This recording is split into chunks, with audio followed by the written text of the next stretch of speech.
Ang bola sa basket.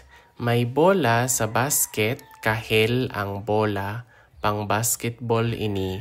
Nagahampang si Manong or si Kuya, you can also see Kuya, maayo siya mag-shoot. Gusto niya ang basketball, pirmi siya naga-practice. Gusto niya nga mangin sikat nga manughampang.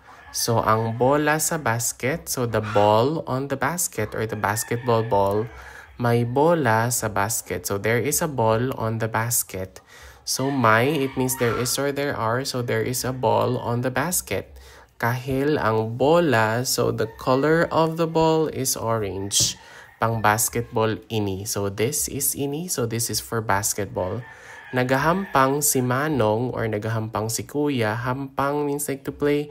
So, nagahampang is playing. So, big brother is playing. Maayo siya mag-shoot. That means, maayo means good. So, he's good at shooting. Siya is he or she. It's gender neutral. Gusto niya ang basketball. Or, it means, gusto means like. So, it means that he likes basketball.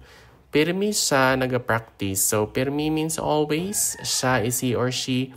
So, naga-practice is like practicing. So, he always practice.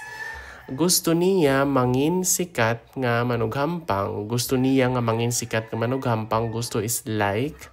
And then, sikat is like famous. Manughampang is a player. So, he wants to be a famous player. Ang bola sa basket. May bola sa basket. Kahel ang bola. Kahil ang kolor sang bola.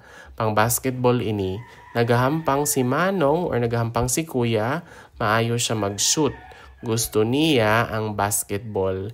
Pirmi siya naga-practice. Gusto niya nga mangin sikat nga manughampang. Ang bola sa basketball.